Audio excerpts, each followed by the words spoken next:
Let's do Hail, Hail, Hail, all here.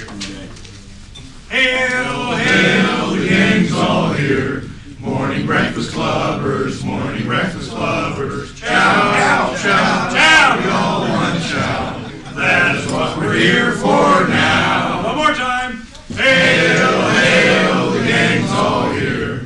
Morning breakfast clubbers, morning breakfast clubbers. Chow, chow, chow, chow, we all want chow. That is what we're here for now. Hey, you got pretty good today. Best part. Yeah, 40 years of tradition, man. 41. Wow. Breakfast Club, you got to sing for your breakfast. So, hum a few bars. All right, I'm going to hit the highlights and tell you what's up. What we're going to talk about today is wallet voting, you know, a project that we've been working on that's kind of come to fruition here recently, and it's growing and exploding and going. I'll tell you all about it. Then we have CPAC coming up. You know, that'd be of interest to you know, some people, and what's going on there, and talk about that a little bit. And then this Egypt thing has potential, and we're going to, you know, make sure, you know, I wake up dead because of that. The wallet voting, I want to talk about that real quick. If you haven't seen one already, they come in, you know, $50 and quarter and dime samples that you can see here, and I'll tell you how this came about, and you'll appreciate the story. The Freedom Summit was the first weekend in December. At the Freedom Summit, it was Saturday night. We had the first full day. We're partying. We're up at the suite. And we're you know getting recreated and everything. Dean Pleasant comes up. He was at the gun show earlier that day, and he goes, "Hey, you know what? I was at the gun show, and there was a guy that was selling ammo in exchange for silver." And he goes, "You know," and he was giving a discount. So we're going, silver for bullets, silver bullet. Oh man, the brain starts spinning. Okay. So we're going, well, who shoots silver bullets? The Lone Ranger. Lone Ranger, man. So you pour some Ron Paul on a whole bunch of artwork of the Lone Ranger. You know, Tonto, you get Rand, you know, kind of thing. You know, then we're going, well, what does silver bullets kill? Werewolves. Werewolves! So we take Ben Bernanke and we put him on a werewolf. You know? But then we're thinking after Gifford thing, we're going, yeah, maybe we don't put his face. We'll put a little Federal Reserve insignia or something, you know? So we're going, okay, so we got the Federal Reserve gets targeted. You know, that's the werewolf part. Then we have the Lone Ranger, you know, shooting the silver bullets. Then we're going, well, what other silver bullet thing we got going on? You know, I didn't bring any of those yellow things. We have any in the truck? We had these big cards that we passed out and done. Anyway, the artwork is, we're going, Coors Light has this whole silver bullet campaign. You know, the train, you know, and then we're thinking, well, how do we get the Lovolution involved? And you think when you go, oh, you know, Nick Barnett was, you know, drinking beer, he starts like spitting out his beer. We're like, say it, say it, say it. And he goes, what's the song that's on the Coors Light commercials? Get all aboard the Love Train, the old OJ song, okay? So get all aboard the Love Train. So then we start doing graphics. We have the silver bullet trains going by. It has the Lovolution logo on and so on. We're going, oh yeah, this is starting to come together. In addition to that, we're going, all right, well, you know, the wallet voting is something, it was a website, a domain that I saved back in '03. When I first started doing radio, I knew sooner or later this whole thing was going to come down to where you spent your money. You know, getting off Federal Reserve note, somehow something that's going to, you know what? I'm confident enough, I'm willing to spend my 10 bucks, okay? So I set on wallet voting until just last year I let it run out. And then this guy goes, man, did I save that? I went and I looked, it was still available. Boom, I got it back. Okay? So wallet voting, we're going, now how do we promote this and what will we do and so on? But we're thinking, we have junk silver. We started to find out that when you buy silver and you get the rounds, because if you don't get a high quality round ounce of silver like a Philharmonic or an American Eagle or Canadian Maple Leaf or something like that, then they're not as you don't get as much back when you go to the coin dealership.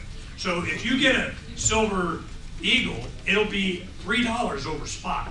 So if it's $30, you're paying $33 for these things. So it has to go up at least $3 for you to make your money back, on that. So we're going, that's kind of expensive. The other ones you can get like $1.50, $2, depends on what it is. But then we found out what they call junk silver, uncirculated or whatever. It's these old coins that are 1964 and earlier are 90% silver. So we go, wow, well that has to equate to some like value, right? Well, yeah, but they aren't as popular in demand, but they're easily recognizable. It's U.S. minted coins, okay? So U.S. minted coin that has 90% silver in it is 90% silver or U.S. mint. So I go, well, how much over spot is that with the silver content? Not just the weight, but the silver content. 50 cents over spot, as opposed to $3. And I said, well, guess what I'm buying, okay? So who introduced this to me years ago was Eric Hofstetter, Cartridge Family Band, John Denver guy, okay? So Eric was like, yeah, the guy looks like John Denver. But,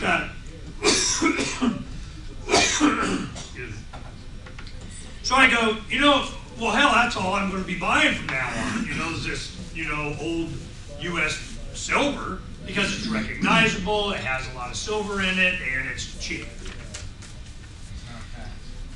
That's not tax. Yeah. Now, if you get a roll of dimes at about, it's like 29 something, so around $30 or whatever we put on there. But, it goes down and up and whatever, but $30 is a good thing to do. At about 29 something, about what silver is now, this roll of $5 of dimes, this $5 roll of dimes, when I go in and I sell it, $100, about 20 to 1. When I go buy it, it's about $105. So a coin dealer makes about 5% on these, all right? So if you get a roll of quarters, that's 200 and whatever, all right? You have, a $50 here, what does it say on the back? It's like $10 or something, isn't it? So this is, you're carrying around some cash. Now this is the value you walk up to a dealer, coin dealer, it's like money. So we had the idea, we go, what we can do is the gun shows, they are already kind of oriented towards using precious metals anyway. They understand it, they're trading it a lot there, people are selling it. In fact, that's where we got the idea, was an ammunition dealer that was willing to take silver in exchange for ammunition. Silver for bullets with a discount. So we're thinking about this first weekend in December, and I'm going, oh yeah, I see where this is going to go. So we started putting some artwork together. We did a special edition on Freedom's Phoenix, and it's walletvoting.com, and you go there, and it has a bunch of stuff. Well, then the guys started coming up with things like, we're going to need to have an easy application that you can put on your phone or something like that to do the conversion. So within 2 weeks, they created a Droid application. It automatically has the spot price of silver. I would need to get 20 bucks, and then I go, let's see, one of these, a $50 and one dime, and it's 2 of these.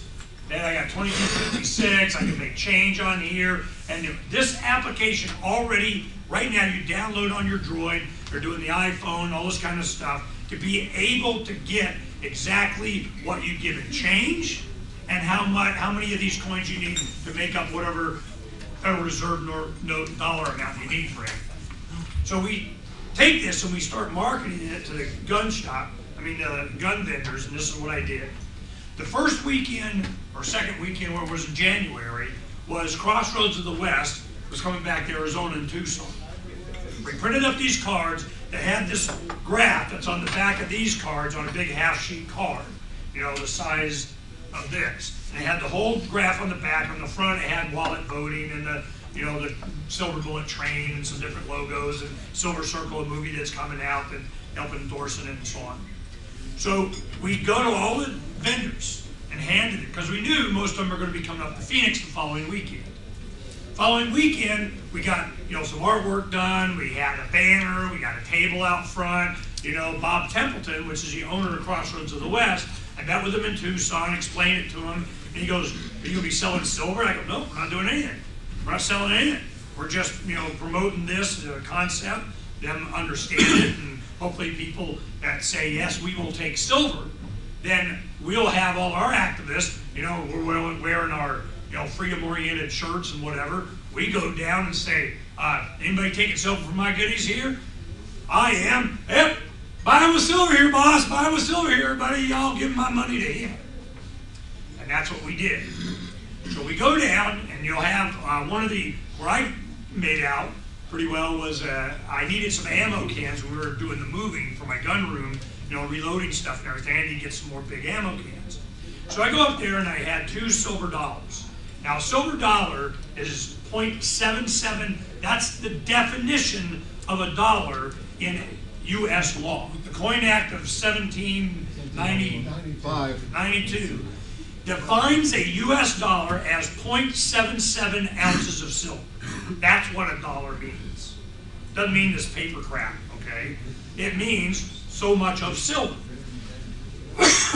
So a silver dollar has, like 3/4 of an ounce of silver. So 2 of those is 1.5 ounces of silver. At $30 an ounce, that puts it at like $45 in silver. Well, these ammo cans were $20 a piece. I needed 3 big ones. They were $60. I go up to the guy, I said, I got 2 ounces of silver. I'm willing to get some ammo cans. Well, oh yeah, I'll give you 2 of these. And I go, "Nice try, Homer Simpson."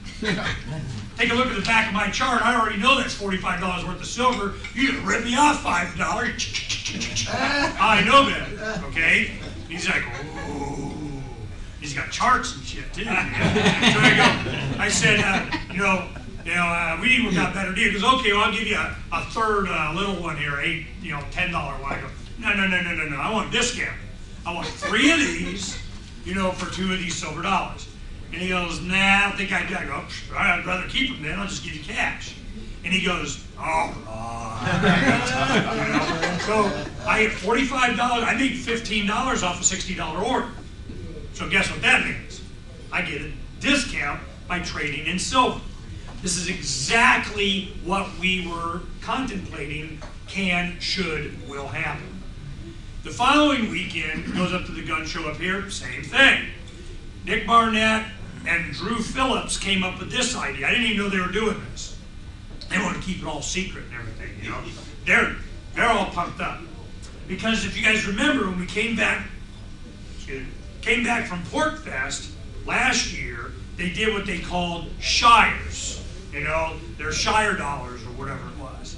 And they had ribbons of silver done similar to this. There was a ribbon of silver, and they had some gold jewelers thread that was kind of wound up, and they had 10 ounces and grams and all that other kind of stuff. And there'd be $1 or this or whatever. But it just looked like a foil thing in there. So it actually had some silver. Good idea, but is it as recognizable?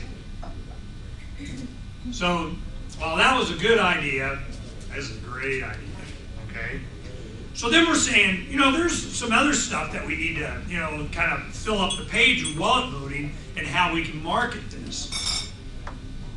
Over a year ago, Tom Westbrook, Mr. Intel Uber computer geek guy, had come up with the concept of kind of marrying Craigslist and eBay in such a way that you could, put up your product, have it, you could bid on it, you could have a set price. But the real genius is that you could also determine what currency you want to use.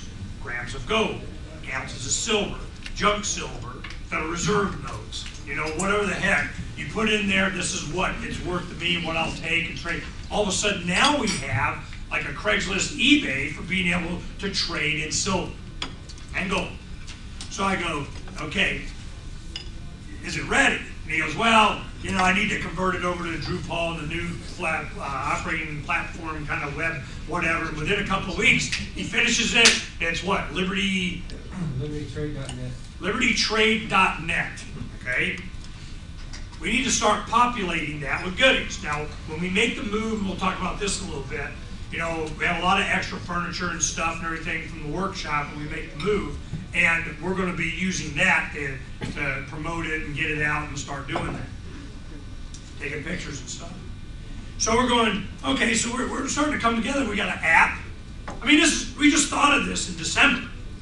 Within weeks, boom! Boom, shakalaka. Boom! The revolution, boom! Because these young people that have the capacity and the understanding of this get motivated, here comes the artwork. And I knew it would happen. I go, we have a month to get ready, to get the artwork and stuff, and I'll do the printing, and we'll get the banners, and you know, and I'll work out the deal with Bob Templeton to get a table. I have him come on the show the Friday of the gun show coming to Phoenix. And he came on for a half hour or so, and we yacked it up, and then he's all happy, and he loves this long time. And Bob Templeton's been pretty cool. In the 90s, see, it doesn't last very long. In the 90s, when you had the Republicans and the NRA, and you know, and we're all pro Second Amendment kind of stuff, as long as you get a 3-day gun wait period or something, he would allow the libertarians, and Second Amendment is for everyone, to have a free table at the front. It's like, yeah, cool, whatever, man, knock yourself out. So we're going, cool. Now, Termark, the other owner of the other gun show and everything, man, they were BATF big time. And, you know, and just, well, yeah, go get him, you know. And I'm just like, oh, didn't like that guy not too much. So Templeton's been pretty cool. Mark Victor has been starting to go the last few gun shows. He goes, sets up a table, he does a speech thing outside. It'll be a half-hour speech, 3 hours of questions. So he's like, man, he goes, yeah, you know, Mark's cool. Mark and Ernie, they work together at Freedom Summit, kind of dad. Wow, you know, woo, I like these guys. So he's all behind this. So when I go in and I make, and this is one thing that's explained to these vendors, when I go in and I give 2 United States silver dollars for a $60 order, how much tax do I pay? No more than $2 worth, assuming they do taxes. Okay. So you see, my point is if you're going with this $5 quarter, you know, what's the tax on a quarter? Oh, see, bad guys aren't going to like that not too much. All right? So this concept that you're already making enemies everywhere you turn. That's the way I like it. So, yeah, if you're not causing problems, man, you're not doing it right. So then I'm going, you know, we got to promote this too. How am I talking? Excuse me, you're right. So how am I going to promote this? So then we're thinking, you know, I had this idea since the 80s when I used to, you know, manage restaurants and so on. We kind of did a promotion, you know, it's a long story, but what it was is we would go and put coins in the parking meters at Christmas time and had these little Christmas cards, you know, 5 minutes free parking courtesy of, and you know, and you come, you know, this coupon at our restaurant kind of thing. Well, what I found out, I was a young kid in my 20s and early 20s, and so I didn't know any better. What I found out is that in the city square there, the parking was free. During the holidays, you didn't have to pay, so I was putting it in for nothing. But the people, they call and go, hey man, they come by, you know, thanks, and you know, but you know, you just gave the government the money because it was free. That kind of pissed me off. But they were very appreciative. It was a, you know, a very good marketing idea. So I've always had this for over 25 years, just in the back of my head. One day, I will do it probably around Christmas. We didn't get it in time for this time. We would do something like, you know, Freedom's Phoenix, you know, blah, blah, blah. But then the wallet voting thing came up. So we got $100 worth of nickels, which is like a bunch of nickels, printed up a whole bunch of these, And the week of the Phoenix Gun Show coming here, Ed Vallejo and 4409 and a friend of Ed's and Renee, they went down to the city of Phoenix, and I talked to Al Ramirez from the Phoenix Police Department Confrontation Prevention Squad, and I said, you know, Al, we're going to go down and we're going to be putting, you know, money in parking meters and putting things on the cars and FYI, and, you know, just let your guys know not to be stupid. It'll be on video, and, you know, and you can be good guys. And he goes, well, I don't think there's a law against putting money in people's meters. They might have a problem with paper, but, you know, I don't see any problem with that. I go, yeah. I go, well, it was like 10 minutes before my show. I'm sitting in, you know, the studio by the mic, and I go, you know what? I got enough time. Let me show you something. I go, I'm going to Google something. Parking meter arrest. Boom, it blows up. Of all these people that got arrested for putting money in people's parking meters. Now they charge you with interference with a government action or a government interference, you know, dereliction or whatever the hell, okay? They just make up stuff. This is going on across the country. Oregon, San Diego, Oklahoma. I'm going, look, he goes, was there an ordinance? And I go, no, they just make it up, man. They always make it up. You're messing with the man's revenue. They just make it. I just want you to know, when they make it up here, it's going to be on tape. Okay? Okay. I'll check. I'll let them know. So then I called them the day that, I think it was a Wednesday or something, that Ed and the guys were out there doing it. And I go, they'll be down this afternoon between about 2 and 5. Okay? FYI. So the parking meter ladies coming around and seeing them, they're like, hey, you know. So Shelton did a 4409 video that was great. And it showed him down doing it and passing this to parking meter lady, you know, driving her little 3-wheel thing, has a police on it, hands it to her, and she's like, oh, hands it back, you know, it's all good. Then you have cops parked that, you know, of course they never pay anything, you know. So you have these police officers in highway patrol and all these guys sitting there. Well, Shelton's going up, putting nickels in their thing and putting these on their windows. And he did a great job of having, you know, the get all aboard the love train, and love superimposes on the train, and that it was great. So this is a big inspiration nationally. We really are hitting this. I knew this would happen. People start sending in stuff. We start getting the apps up. We start having the silver trading application for, you know, being able to do marketing at Liberty. What is it? LibertyTrade.net. You know. So then we start putting up the artwork, PDFs of the artwork, different printing, you know, walletvoting.com, Levolution, we know the truth, all that kind of stuff. So by putting this out, and we start talking about it on the radio, we put it up on Freedom Phoenix, and the activists around the country going, oh, that's a good idea. So we start promoting it. Pork Fest is coming up in New Hampshire. They already are thinking in this trade and silver thing. Everyone, they call it Anarchist Row, or Agorist Alley is what they called it. Agorist Alley. All these guys that have vendors and so on, where you have 800 people camping in northern New Hampshire.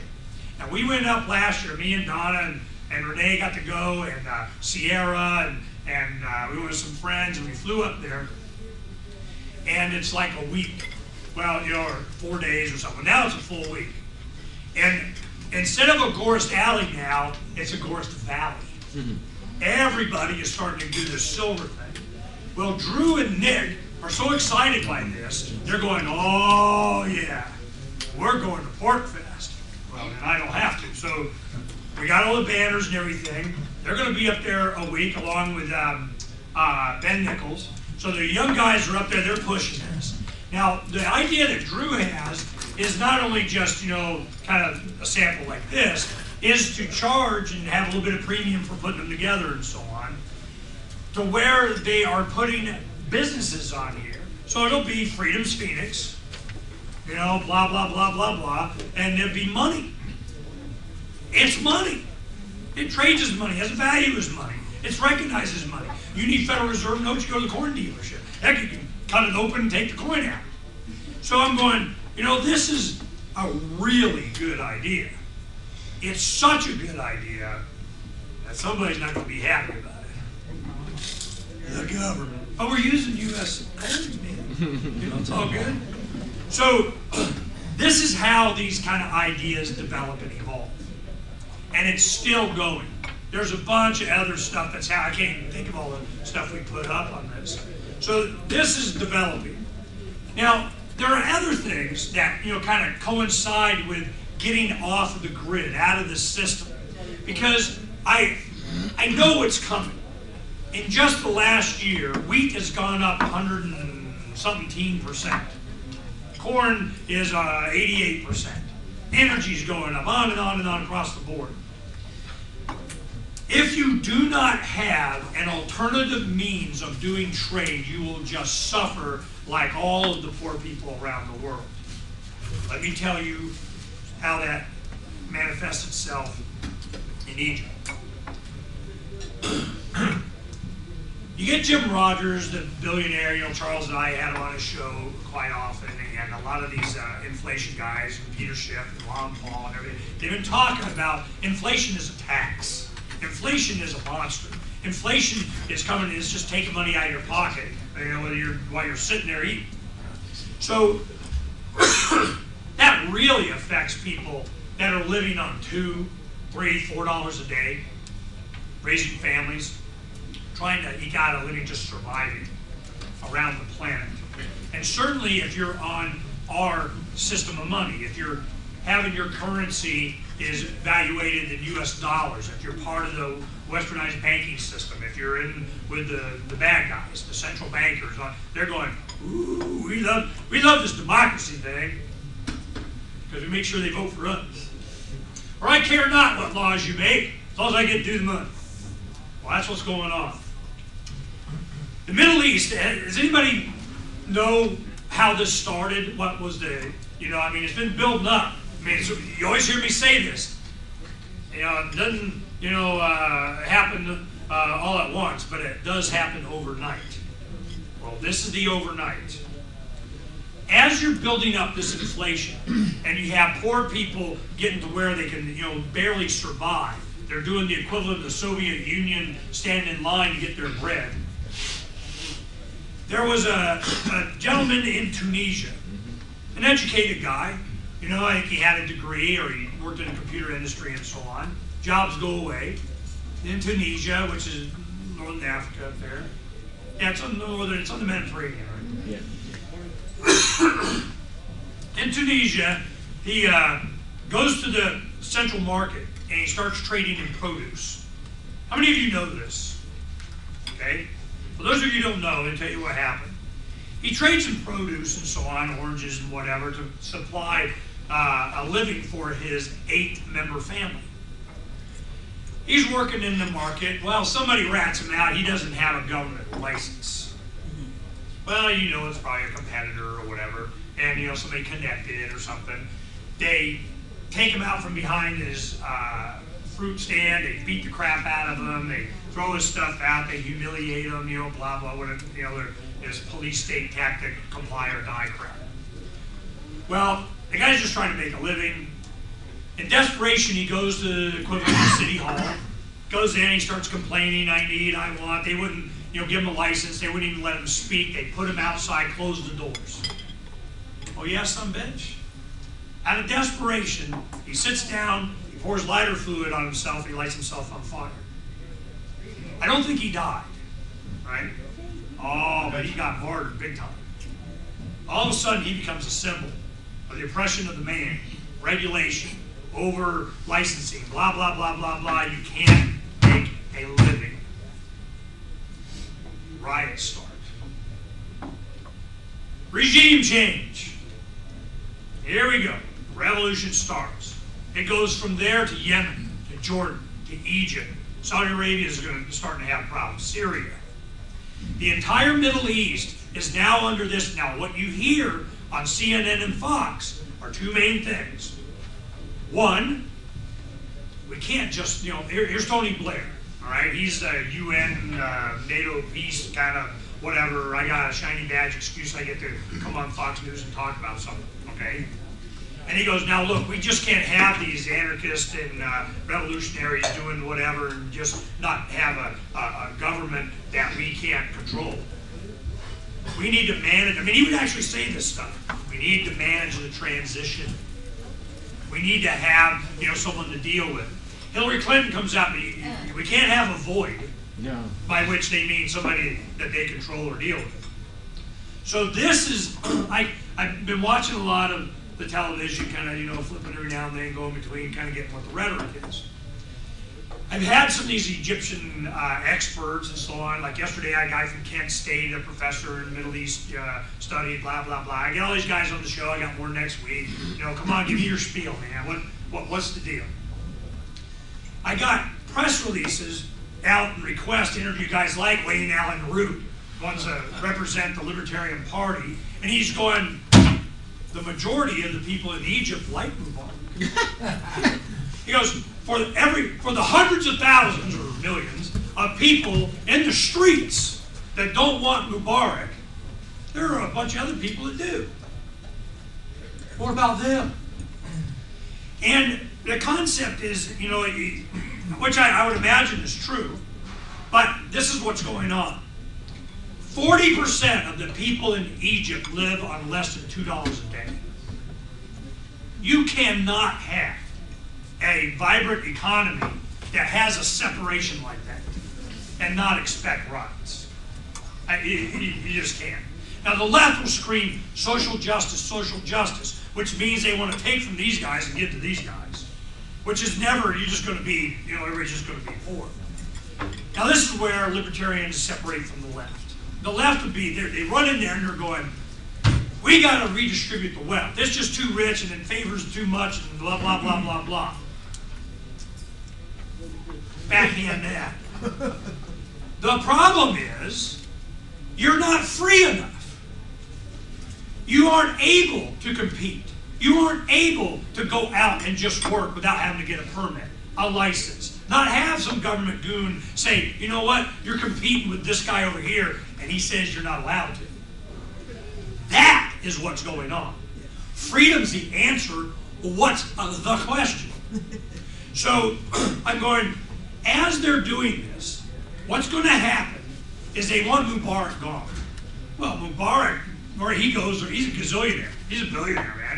He's cool wherever he goes. He may even just stay and not be in charge. He was, after 30 years, he was just going to have his son take over the family business. Well, they're going, no, hell no. He was a general when the guys came in. You remember what happened? It was 80, 81 or something like that. It was, you had, Nasser, and all these guys. You had Sadat, all right? Sadat kind of does this peace treaty thing. Israel, they didn't like that none too much. Here they're having their military parade. They're out there in their stands, sitting there watching. They go by. All of a sudden, this one vehicle stops. A bunch of guys get out. He's riddled with 30-something bullets. Oh yeah, he died. So Sadat's dead, and Mubarak is what? He's one of the generals. It's a military coup. He comes in, he takes over. Yeah, but he buddies with America, okay? He buddies America a long time. So now when you're protesting and you got these tear gas canisters that say "Made in USA," you're starting to go, I think we got issues here. So the people take to the streets. And what happened, the one thing that kind of went viral that really got it going was a young girl. She's about 14 years old. And she's going, look, I'm on January 25th, I'm going down there. I'm going down there, and I'm going to protest. I'm going to have my sign. I want freedom. I want Mubarak out. I want whatever. And I'm going to be down with a little girl. I mean, my girlfriends, my mothers, all these women. And where are you men going to be? As you complain and bitch and moan, it's kind of like in the church in the movie The Patriot of Egypt. I hear you guys yap, yap, yap, yap, yap, and where the hell are you? Well, she went in there, and there's only a few dozen, or 5, 8 people, 3 police vans around them, pushing them, muscling them out, kind of getting on video. People going, hey. They start coming down, more and more and more. Wham! 1 million people. What the hell do we do now? Police try to be, show some heavy hand. They're kind of overwhelmed. The military has this tradition of we don't fire on our own people. kind of their cultural equivalent of posse comitatus. But that doesn't mean we can't, military hire some thugs to go in there and take care of business. So then here comes the exchange. They come in on horses, so on. They push the people out of the square. They kind of start, muscling out. The military and their tanks just kind of sit on the sidelines, and people are like, be with us, and all that kind of stuff. What's really going on is they're just trying to wait this thing out. The Molotov cocktails start. Rocks start getting thrown. The people, the protesters, at every intersection, they're patting down people, making sure nobody's bringing in weapons. So they're policing themselves. They're policing their neighborhoods. They're taking care of this. They know what happened in Tiananmen Square. They know exactly what's going on. Sooner or later, the man's going to go, you know who's in charge? The man with the gun. So they come in, they start using force, the people start pushing back. Molotov cocktails start coming from, the high-rises onto the square. People are getting burned. People start dying. People start pushing back. That's where we're at now. So I'm going, what logo goes good with that? We have, the guy throwing a bouquet of flowers, the Love-olution.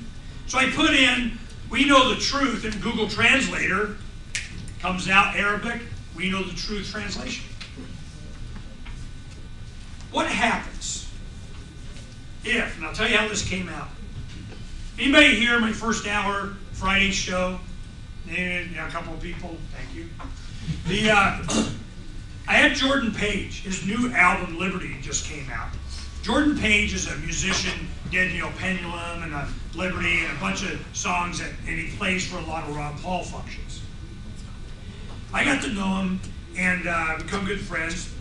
And he had his second album just came out, and he was on the show promoting it.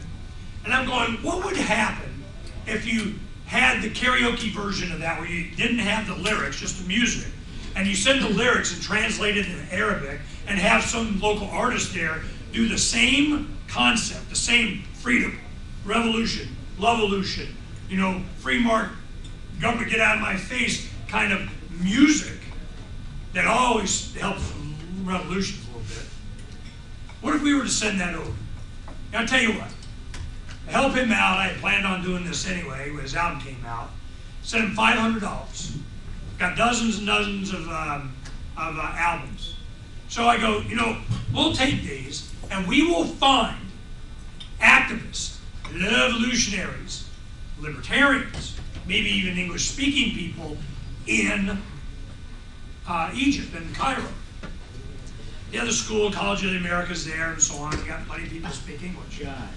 We have the International Society for Individual Liberty, which is headed up by Mary Ruwart now. Used to be Vince Miller for decades. He recently passed away. Mary Ruwart, which is a well-known libertarian, author of Healing Our World, and so on. She is there with the International Society of Individual Liberty that has branches all over the world. Got a couple people in Arab Middle East, do you? Yes. Mary Ruwart is supporting Lee Wright, which is going to be one of the seekers of the nomination for Libertarian presidency. He was here in Phoenix last week.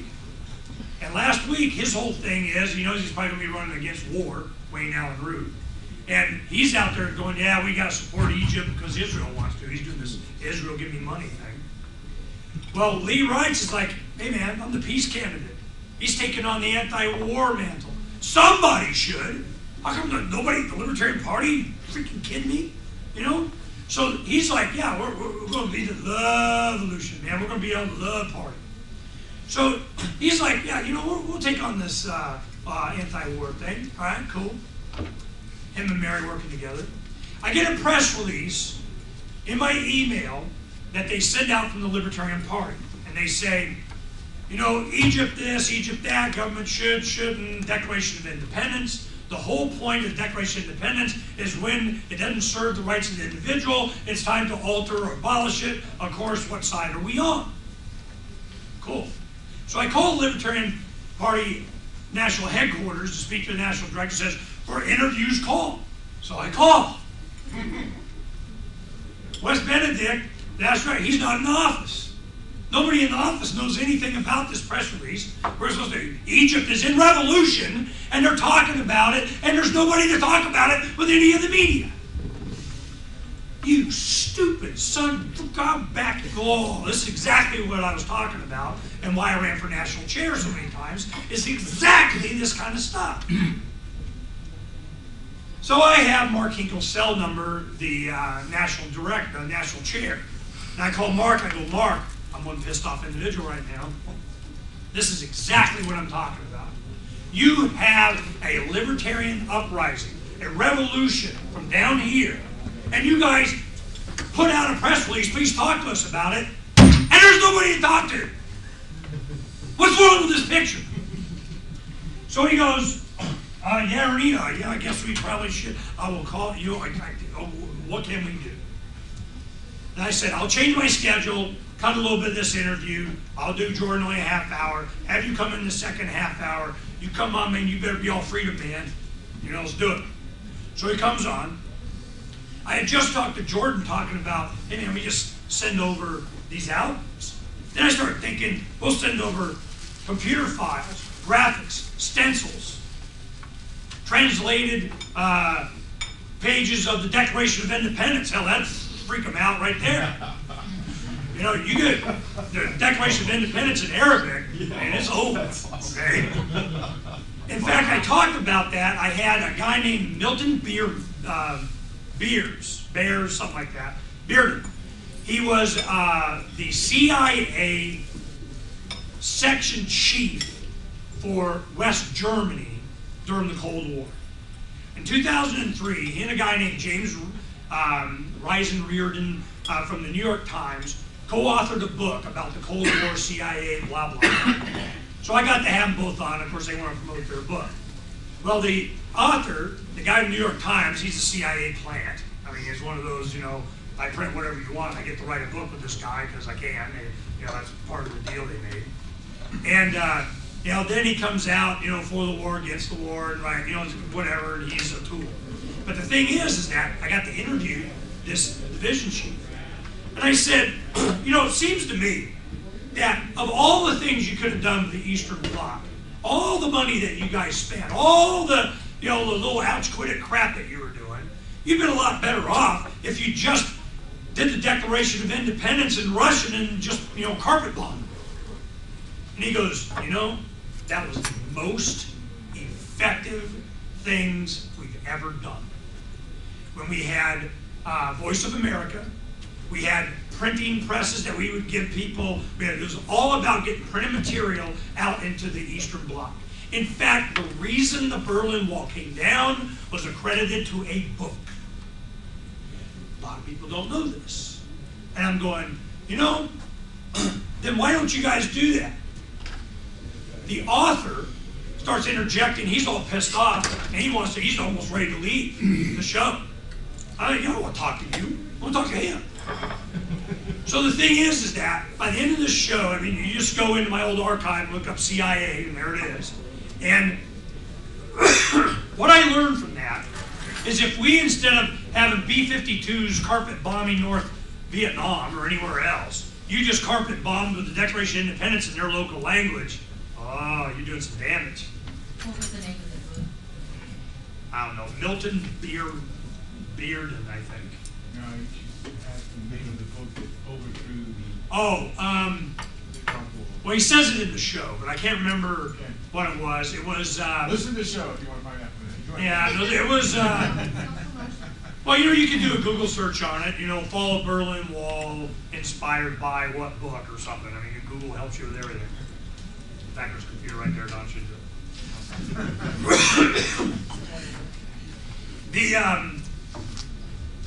So this concept, I already know the kind of impact that a revolution like we experienced in the 2008 election cycle could have on a liberty-starved population. So what happens when you start sending, you know, stencils, vinyl stencils rolled up, you know, computer CDs with computer files that has a PDFs of all the different art that we've used over the last few years. You know, the translations, you Google Translator, you go to Freedom's Phoenix right now, on the top right it says Translate. You click on that, and we have Spanish. I'm going to have Tiger add Arabic. Because you just click it, and the entire page translates into Spanish like that. All articles you go to from that are translated also. I go in, I wanted to know how it translates, boom, done. It is so over. There's an app that just came out this week on the top of Freedom's Phoenix right now. Your camera up to this, and it's, you know, you have to see it to believe it. It keeps the color, and it looks just like this, but it translates it just like, and it keeps the same color graphics and everything, and translate the words into whatever language you want. And it still looks like that. I couldn't believe it. I don't even know how the hell they do that. You go up there and it goes, it looks just like this, but translated. I go, wow. Universal translators. Star Trek, we be there. You go to a menu, you go like this, you're in another country, and you just read it. It's amazing. You speak into it. Do you guys know that these have voice recognition translators on them right now? You go like this. I'll just show you this real quick. You go into text mode. I want to send a new text. It has a little microphone down here. It says speak. Speak now.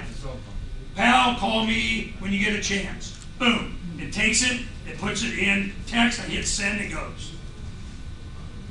I'm in my car, I do this thing, and I just push the button, I talk into it, and it sends a text message to whoever I want. You can now do that, and it translates it. Blah, blah, blah, blah, blah. Durka, durka, durka, jihad. See my point? Let me tell you who knows this. Every 14-year-old around the world. That is who we're talking to. That is who's speaking to us.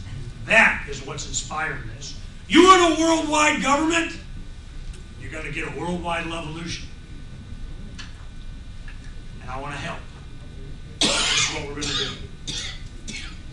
ISIL and the National Libertarian Party, which means almost nothing, they are going to provide me with some addresses of activists, freedom-oriented people, libertarians, English-speaking students in Cairo.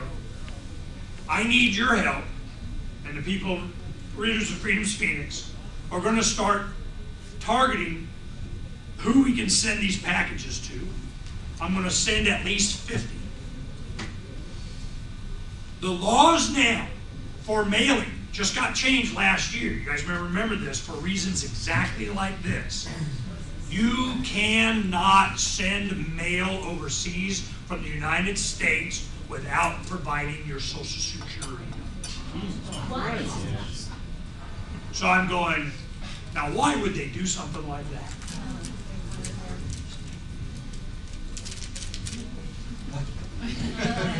Now I would prefer it not all come from me.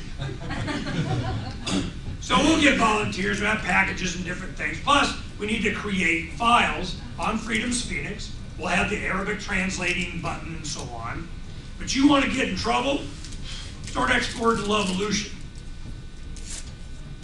Now who's going to come after me? They're going to be overt. Is it going to be Hillary Clinton? Is it going to be TSA? Is it going to be, fly list? Is it going to be Mubarak hitmen? Start messing around with this stuff. That's how you wake up dead. It cannot be centralized. It has to be a movement. It has to be the way we always do stuff. It has to be diversified. It has to be participation of a lot of people. It has to be well known. It has to be obvious. So we'll get it out on, Ron Paul forums. It'll go on Daily Paul. It'll Campaign for Liberty chapters. There'll be, Ron Paul has something to say about it. And only then will we all be safe. Well, most of us. So we're doing the artwork right now. I'm putting we've already ordered the CDs. They should be here next week. We get the addresses. It's just simple files that we'll start putting on the CDs. We'll start burning a whole bunch of them. Heck, we'll, each one of the 50 packets may get, 50 CDs in them with all the computer files and the artwork and the stencils and the graphic and the fonts and all this other stuff. So they put it. Now imagine when you see the Arabic here says we know the truth in Arabic, with this Levolution throwing flower thing being stenciled all over this big all around Cairo. What happens then? I don't know, but I want to find out.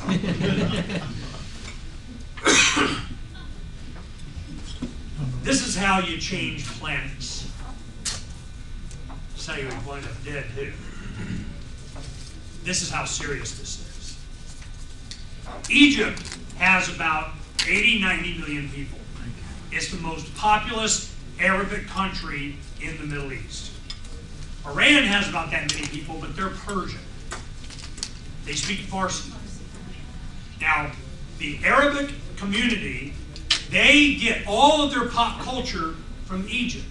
Their television shows, their movies, their pop stars, their music, all comes out of Cairo. You want to affect the entire Middle East, Saudi Arabia, Yemen, Syria, Jordan, Tunisia, the Sudan and Somalia too are going, big time in revolution. This is all happening right, not later. What role can we have? By doing this, what role does it have here in the United States? It's going to expose a lot of things here also. By sharing this type of information with them, it insulates a lot of us here as well. Because it makes an entire generation next. These young people all start to connect. They're using Facebook and Twitter right now. Why do you think they shut it off?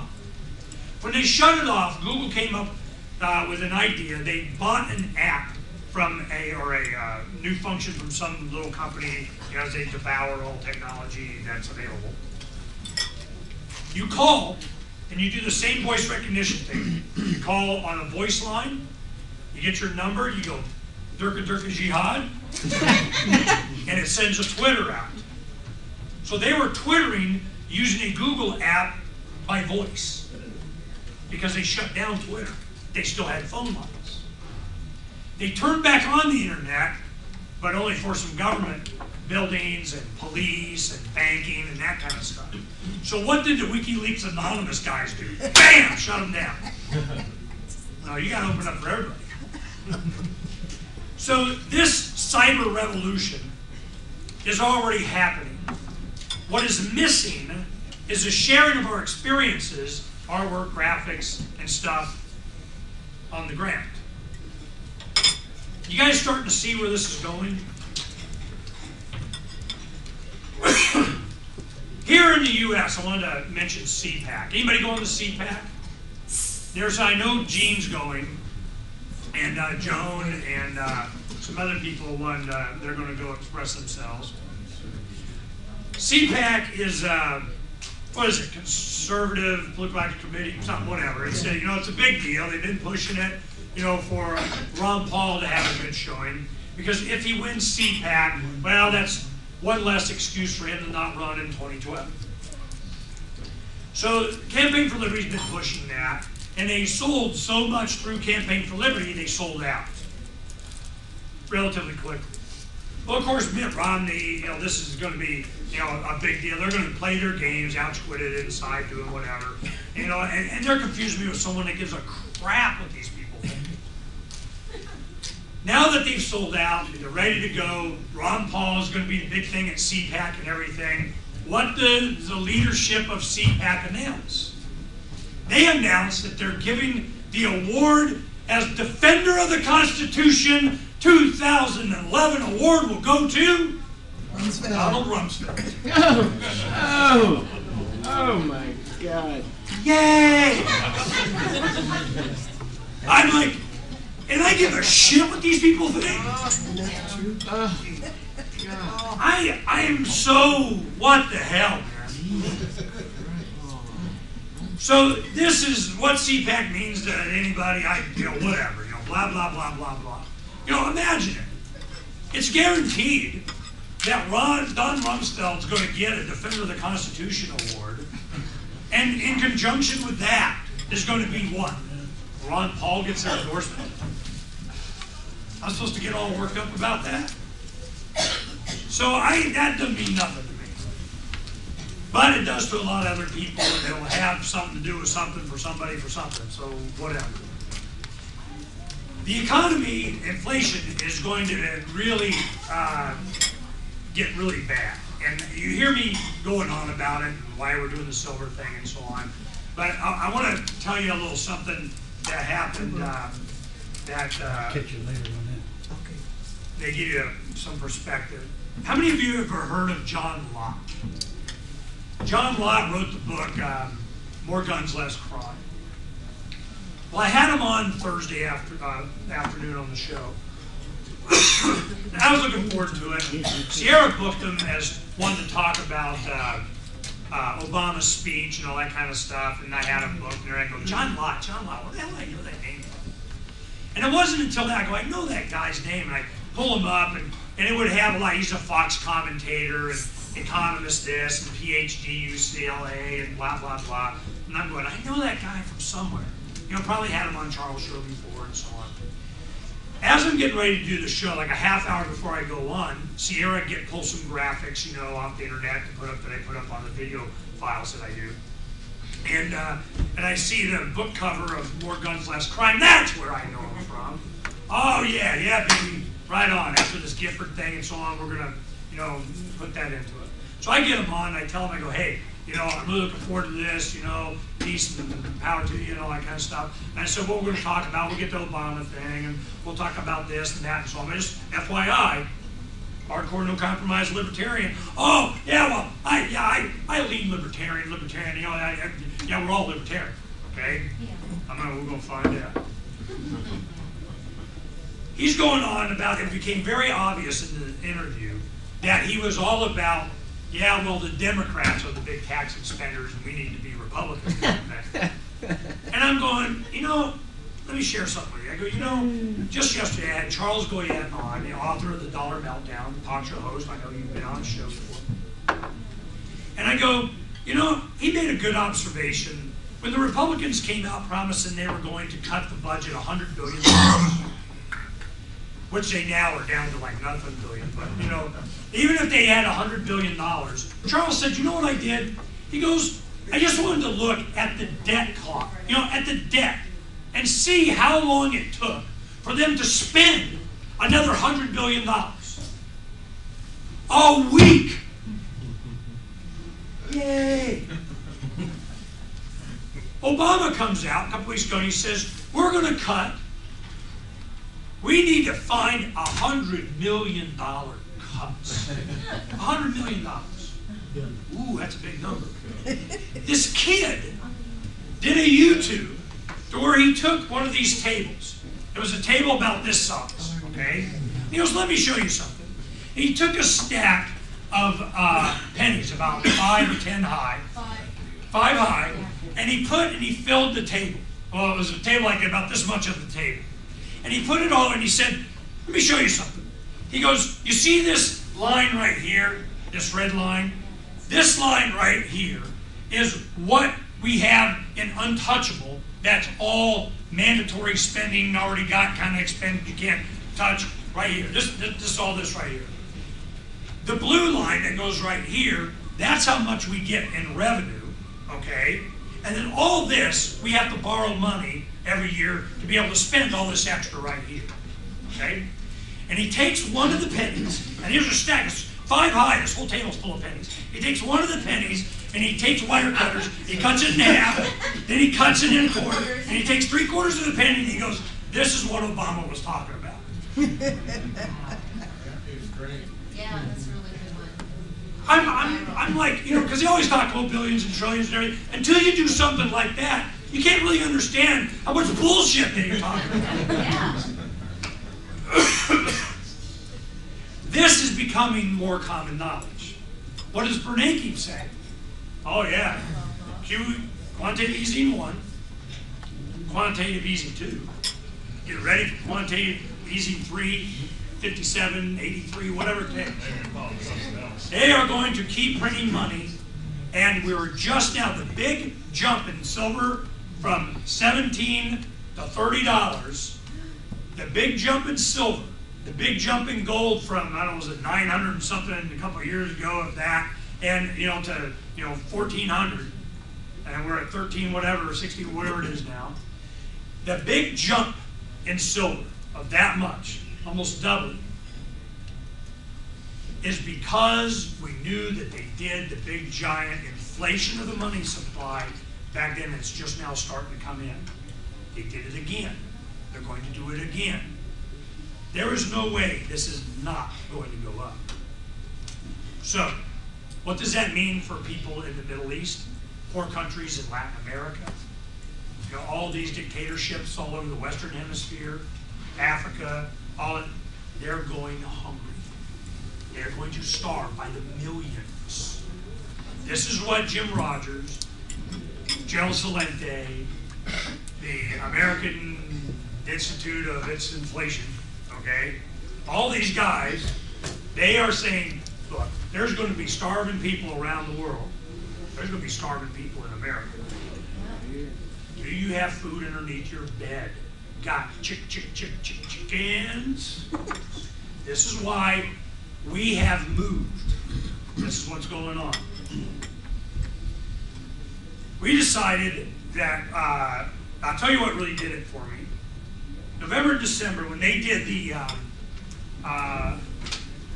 S510, the food thing, I go, when they're going to start regulating, or if you know what's coming, and you stockpile heirloom seeds, which we did, you start stockpiling seeds, you start stockpiling food, you get your guns and ammo, you get your reloading done and everything, you're getting ready.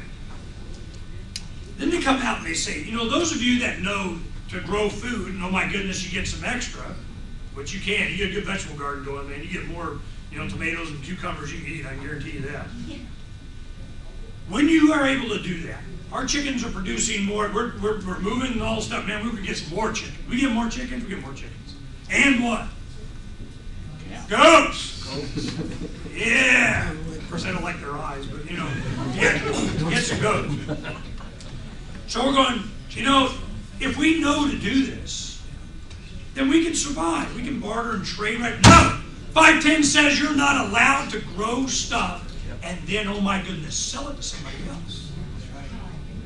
It's illegal. And I go, food? What does that make me? That makes me the Tunisian guy. You're not allowed to survive. I go, you sons of bitches, man. I know where this ends. And I'm getting ready for my family. I don't mind being an inspiration to other people. I don't mind documenting it. I don't mind talking about it every step of the way on the radio. I don't mind videotaping it, putting it up on YouTube. I don't mind. But I'm not waiting. So what we did is we decided, because the workshop doesn't get used as much as it should be. We have an enormous capacity there. And I'm kind of transcendent, evolved in my mind, away from this kind of politicking, voting thing anyway. We knew that, that was the big discussion when we first started doing the Levolution. A lot of the people that were behind it financially and so on said, Ernie, do you think that we're going to give a false hope, a delusion that politics is going to be a solution? That you're going to vote yourself free? And I go, I don't think so, because I've gone through what everybody's going to go through. They're going to get up close and personal in politics. They're going to see how the sausage is made.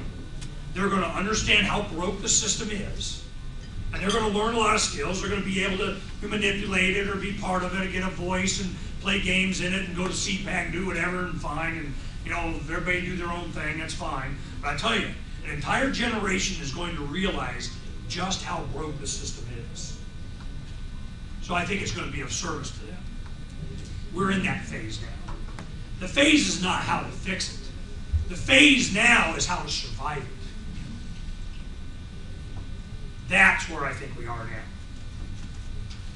What we do in Cairo in the Middle East is to give them the ability to express themselves that they're not violent, that they want a peaceful evolution of humanity, and that other people feel the same way, and that the heritage and the legacy and the tradition that started America and what she used to represent is still alive. And that we understand. We just understand. And that we are fighting not the same kind of thing, the same thing. The same people, the same entities. We are all enslaved by the same thing. It's the cage that we built up here. So by doing this, it's not a conservative liberal thing. It's an information thing. And the internet provides that. It's so over. It's just a matter of time. So the time for my kids and my grandkids is yet to come. We have a lot to go through. So my insistence to my audience, and with you guys and readers on Freedom's Phoenix, is not that we beat them, that we win, that we defeat them. It's that we survive them. Because they're going to die of their own weight. They can't sustain themselves without our help. All we have to do is extract our support. That's what this stuff does. Oh, it does it good, too. So I want to let you guys know how serious my family is taking this. So this is what we did. A lot of you know that we've been looking for land or a place or something. And we found a good transition. How many of you are familiar with the little farms, Sunburst Farms, up in northwest Phoenix around Greenway and 47th Avenue and so on up there? They're horse properties, 1-2 acre properties. Been there since the 60s. I've always loved that area, always known it was there, wished I could always live there. Well, Donna found a place for rent for $1,800 a month. 2 acres. It's irrigated, a big giant field. 3 other fields behind a swimming pool and a house. 3-car garage, barn, outhouse, enough room to move all of the studio in Freedom's Phoenix and our personal home there. But it's our home. It's not going to be open like Freedom's Phoenix workshop is. Hell, you hardly ever went down there anyway. Okay? So what we're doing is we just finished moving our home there. Now, today's the last day, the last load that we got to take today. Thanks for all of you that helped, by the way, very much. Like Greg Murda got a trailer for us, that was very nice and helpful. And I was sick. I'm still sick. I was sick as a dog, man. I'm like, move it over. So that was no help. But I was on the air every day, wearing my sunglasses because my eyes were so red, it looked like I'd bleed to death if I didn't close my eyes. Dude, I did one of those shows too, just for fun.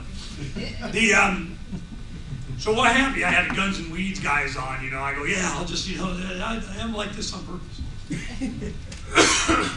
Which is another thing, a movie that's coming out, we'll talk about that next time. But what we've done now is that we're going to start moving the workshop. We have to be out of the workshop by the end of February. So we have 3 weeks. We're just, steadily moving all the stuff up there. Getting rid of a lot of stuff. Not going to be able to have all the furniture. Not going to be able to have a lot of the niceties and everything. But this place is for Donna to learn to raise some livestock.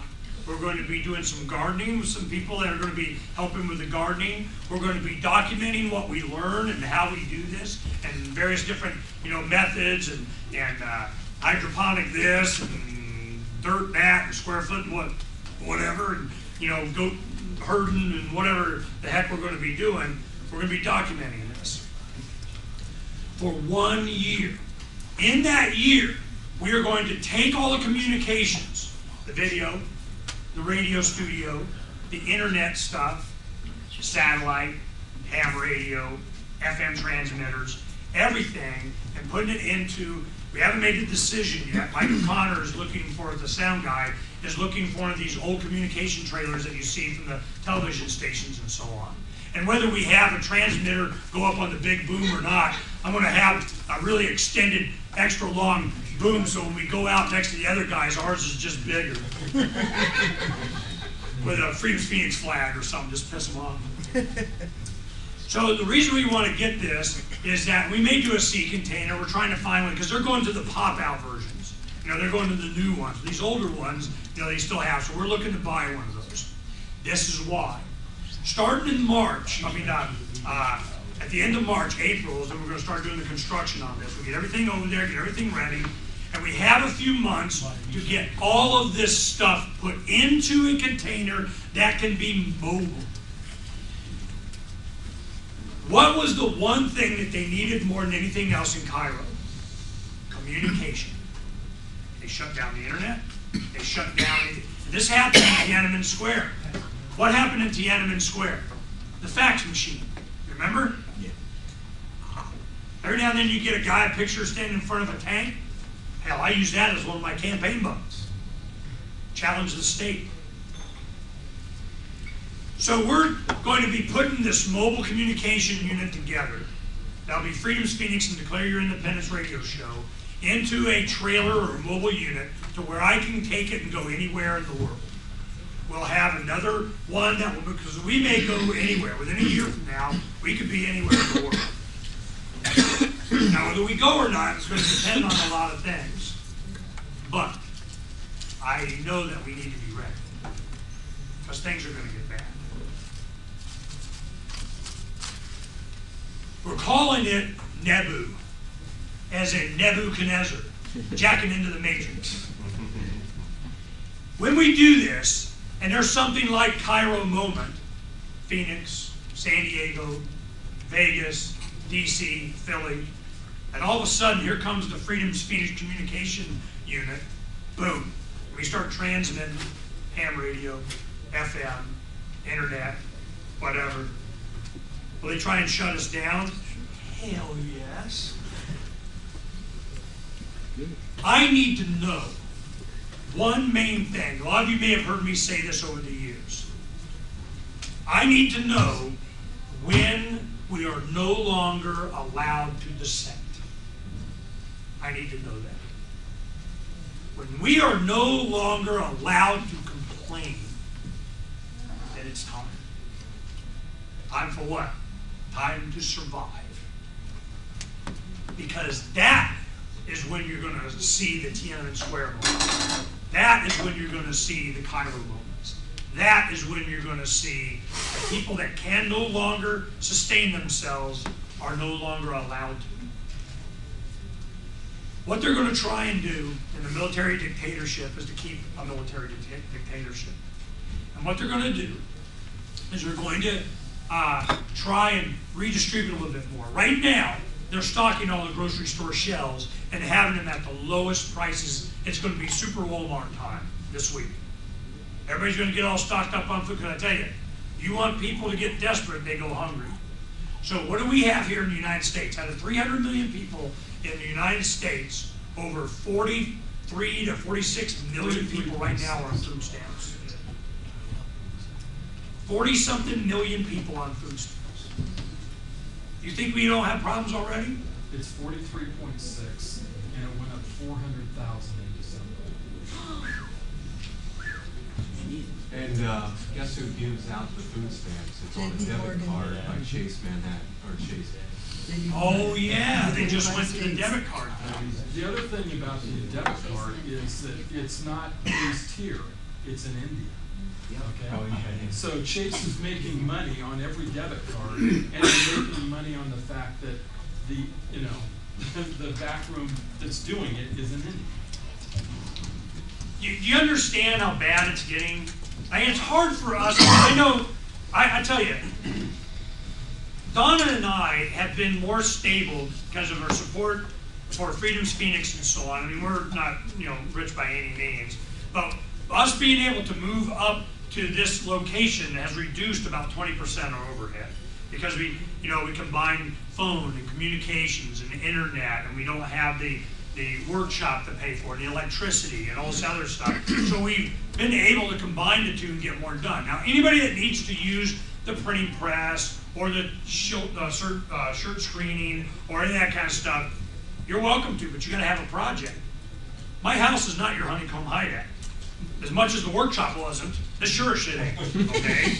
So if you guys got something to do, you contact me and you do it. But all the meetings and stuff like that, you're going to have to find another place. If everybody will go to pathtofreedom.com over in Pasadena, California. A guy for the last 30 years has converted his urban house into a garden.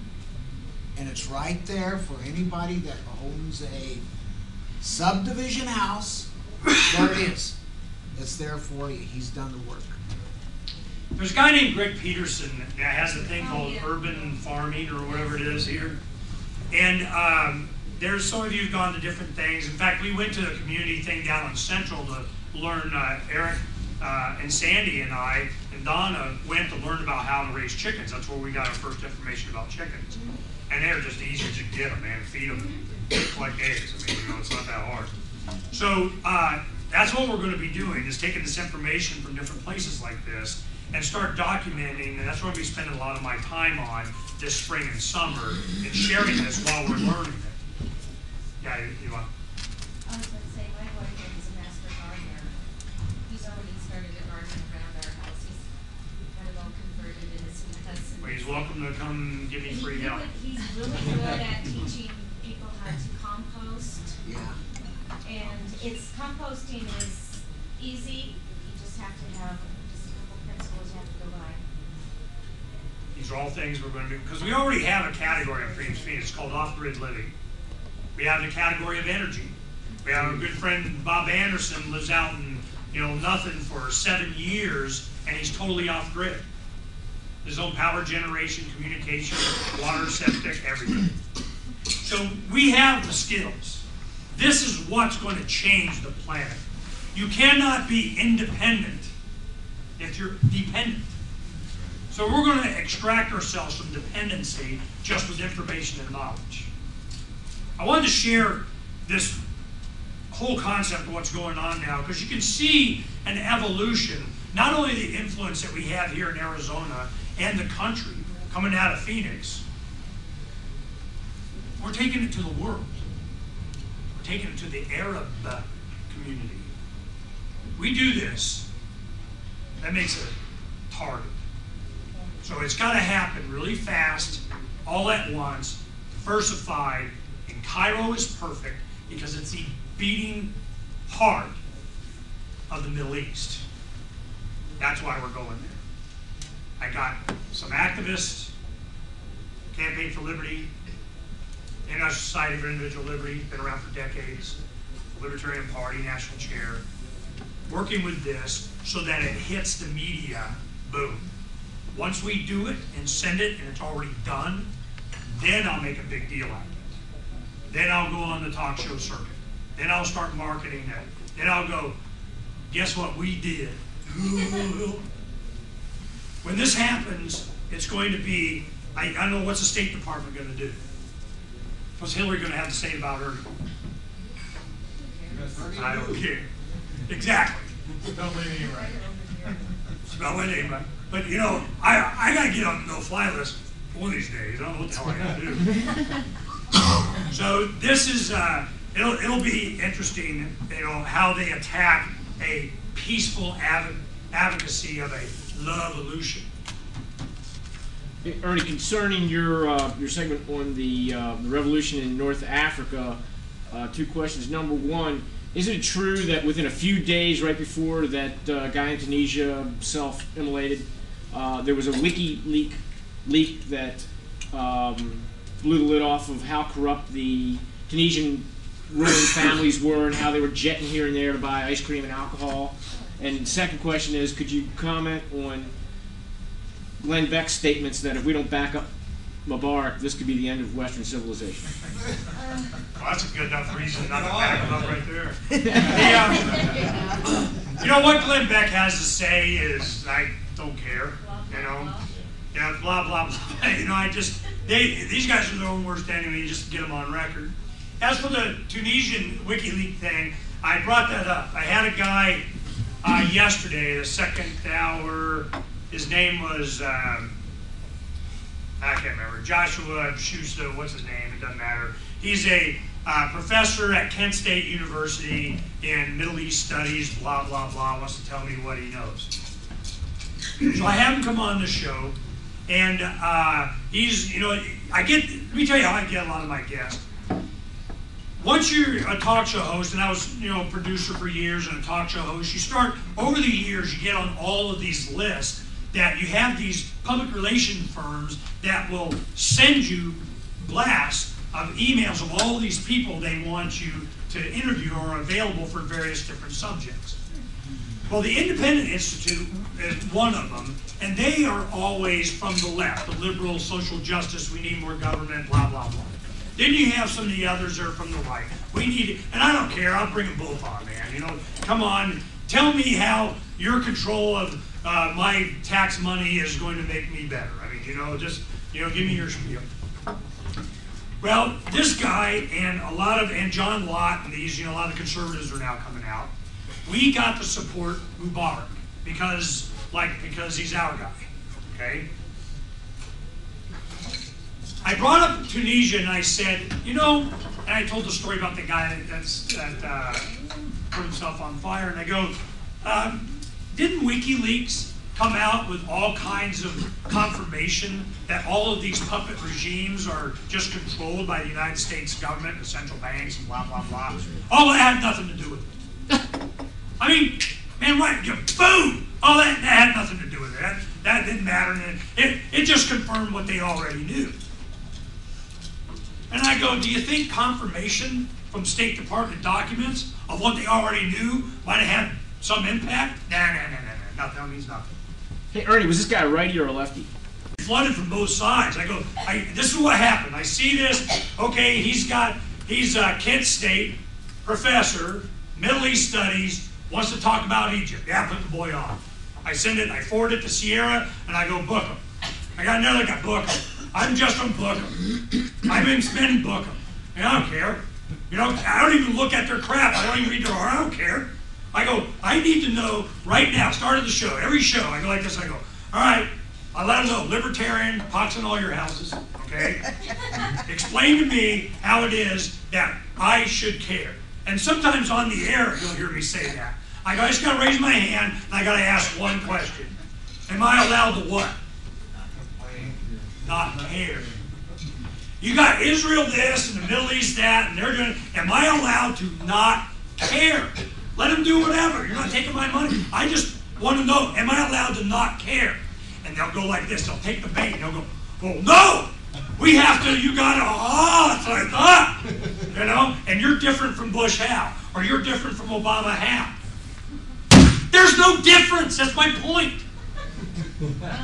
So they don't get, they never come up against a, libertarian Jedi master man. And I go, because a lot of times my audience, they already know the guy's getting teed up. And I say nice stuff about him and how he wrote this book and he's great and it's a pleasure and my new best friend and blah, blah, blah, blah, blah, as I'm winding up, Bam! Statist.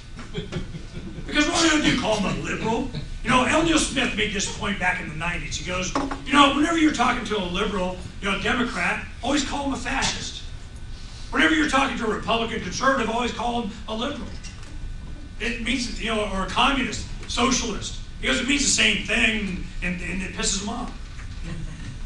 So that's the point that I made. There are no liberal conservatives in Washington anymore. It's not like that. It's we want to spend, use your money, control. That's what it is. Is there anything else? That's pretty much what we talked about what we're going to do with Egypt. We talked about wallet voting. We talked about, what was the other thing? Yeah, the wallet voting. CPAC. Oh yeah, CPAC. And, Rumsfeld, yeah. Okay? So if you guys want to go to Freedom's Phoenix, you'll see at the top a banner ad that links to wallet voting. We have, if you got some favorite art or something you want included or whatever, probably what's going over there is the philosophy of liberty. Okay? The philosophy of liberty flash animation. It's translated in about 140-something languages. So that's going to be part of this. That's from ISIL. So International Society of Individual Liberty, they're going to be, we'll have the links to the Arabic version of that. Then we'll be doing the logos here and artwork of the Revolution. Then we're going to be doing the wallet voting. So we're busy. Now as we make the transition and move over to mine and Donna's home, You know, if you have a project and you need a facility or make DVDs or something like that, let me know and we'll make the equipment available. But other than that, you know, Don and I are just getting ready to be moving because here it comes. Thanks.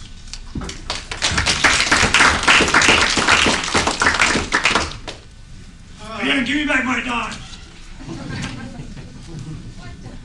All right, we're going for the books. First choice. 2292. All right, Richie, way to go, man. Stand up so you can see. Hey. All right, Rich. Way to go, Richie. Back in the corner. We're back in the corner. We don't trust you. No, you go along. We don't trust Better you. check his minutes. Congrats. Second choice. 2285. Hey. Way to go, Thane. Third choice. 2280.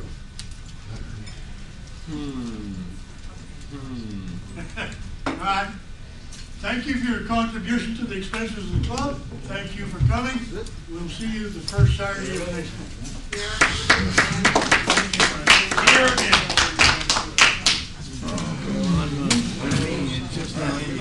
I'm running the camera. Hey, what'd you get? Okay. So what time you go? Roots in it. Mario Vargas.